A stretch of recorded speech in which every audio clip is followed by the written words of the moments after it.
So today, we learned of a significant development in the Israel-Gaza war, whereby a 4-day humanitarian pause in fighting between Israel and Hamas is to begin tomorrow at 10 a.m. local time to allow the release of hostages. Following statements from the Israeli government and Hamas, 50 Israeli women and children be released, 150 Palestinian women and people under the age of 19 are to be released. Humanitarian relief will be allowed into Gaza, and for every additional 10 hostages released after that, there will be another day of pause in the fighting. This seems a positive turn since the attacks on the 17th of October. Experts, Israelis and Palestinians alike, are all conscious of what this could mean after the 4-day pause, with both sides saying they will continue with their efforts. Well, first this evening to discuss an extraordinary situation, I'm really privileged to be joined by a survivor from the Entebbe hostage raid of 1976, Benny Davidson, live from northern Israel. Mr. Davidson, thank you so much for joining me. You were 13 at the time when you were taken hostage. What was it like, and what was it like being rescued, which must have been a very frightening time? Thank you for having me, and good evening, sir. It was frightening. Naturally, especially the first minutes of the hijacking of the airplane after we took off from Athens en route to Paris. But at the same time, the same frightening moments where all hell broke loose in the airplane, my parents took control of the situation as much as they could, and gave a couple of short commands that portrayed to me and my older brother, Ron, that even though you cannot take control of the situation, to some extent you can. And that prolonged with us through that whole horrible week in Entebbe until on Saturday noontime. I told a friend of mine, you'll see tonight at midnight, the IDF will come. I just had an enlightenment or a vision. He thought I was hallucinating, and we all know what happened, or what transpired. A very brave, extremely dangerous operation led by Yoni Netanyahu and the rest of the commando teams of Israel, who rescued all of us. Regretfully, we had 5 fatal people who died in there, including Yoni Netanyahu, and 4 hostages, but most of us got healthy and safely home. And regretfully, there is not much to compare to the current situation in Gaza, not in numbers, not in the location, not in the identification of the terrorists. I don't even want to call them terrorists because they're monsters. One who hijacked us were terrorists. Those are simply monsters doing horrific, inhuman crimes against humanity. Indeed. And from your experience, you've made lifelong friendships. You still know some of the people you were taken hostage with, and it's been very important to you from your age of 13 all the way on. Yeah, I just talked earlier today with Sipi, a good friend of mine. She lost her father there in the Entebbe operation, and we have a WhatsApp group of the kids of Entebbe. We still communicate and socialize and meet with Serene Hershko, one of the paratroopers who got very seriously injured and became paraplegic ever since. So yes, we stay in contact and we're good friends, and we spend time together, especially in these days. Well, yes, and you have some understanding of what's going on in this terrible circumstance. Thank you so much for joining me this evening. With me now is Assistant Professor at King's College and Senior Lecturer in the School of Security, Dr. Andreas Krieg.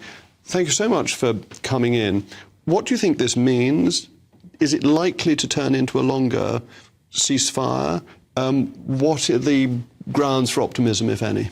Well, I'm fairly optimistic. I mean, we're in very, very dark days here, and I think it's the very first step. I think there is a momentum here where the Israelis are realizing domestically, unfortunately, unlike in Entebbe, there isn't really a military way to get all these hostages out. I mean, you need to look at this massive tunnel system, which is very deeply embedded under Gaza. And there's no way no commander will actually go in there and actually get them out alive. So diplomacy is the only way forward.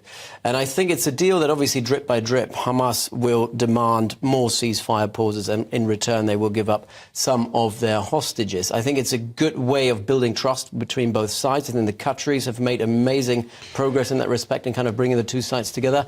But the momentum could be used to build something bigger than just the hostage deal and potentially look for a day after this war, because nobody's actually talked about what will come after the military operation. And the Qataris have played a very important role, haven't they? I mean, they're obviously close friends and allies of the UK government, but they have deep connections with the Palestinians as well, and they've been the key brokers to this. Absolutely. So Qatar is obviously a tiny state, 350,000 inhabitants, very close ally of the UK, but it's a country that's kind of wedged between various rivals in the region. And for them to stay relevant, they had to build relationship with states and non-state actors and trying to offer these relationships to bigger and greater powers like the UK. And the UK government has been very much in contact with the Qataris to get UK citizens out, because there are, from what I understand, hostages in Gaza that are held by Hamas, which are British citizens.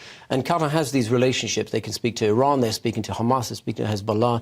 And I think it's important that you have a neutral space between East and West that can do these sort of things. Carrying out the sort of Swiss role. Yeah. But the worry from the Israeli point of view, indeed from the Allied point of view, is that Hamas will use this as an opportunity to regroup and to protect themselves from future attacks. How worried are you about that? Not very. I understand the narrative. Certainly they will try to regroup, but let's also not forget that Gaza City is in complete envelopment. I mean, the IDF, the Israeli armed forces, have completely encircled Gaza City, where most of the Hamas fighters are.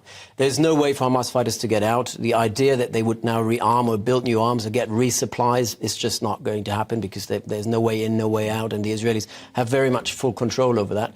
Certainly they can regroup, but let's also not forget the IDF is in a very comfortable situation. We had a similar deal 3 weeks ago that the Israeli government said we don't want to agree to, because they thought they could make more progress on the battlefield. Same deal has now been approved, with conscious that the IDF is in a comfortable position, and also conscious of what is public pressure domestically. There are lots of Israeli citizens who are now saying bring the hostages home no matter what. And indeed, the hostage families have been making very strong political protests within Israel, and they seem to have quite a bit of support for that. Absolutely. And also, what we need to understand here, obviously, Hamas, terrorist organization, very radical. On the other side, you have radical elements within the Netanyahu government as well, who've been also an obstacle to security services, to the IDF, and to the more moderate forces to actually come to an agreement early on. 3 weeks ago, as I said, we could have avoided a lot more killing had the Israelis made a commitment at the time, and now they've finally made it. And from the IDF's point of view, is the loss of momentum going to make it harder for them to go back, or is the surrounding of Hamas that you described a factor that means they can actually continue when they want to? I think they can continue when they want to. Otherwise, operationally speaking, the IDF would have never really allowed this to happen. But we also should be quite mindful that, that the momentum in itself, I mean, this doesn't happen in a vacuum. There's a global public opinion, global public attention. A lot of Western governments and allies of Israel also saying you need to be more conscious of how you apply force, be more considerate, more proportionate.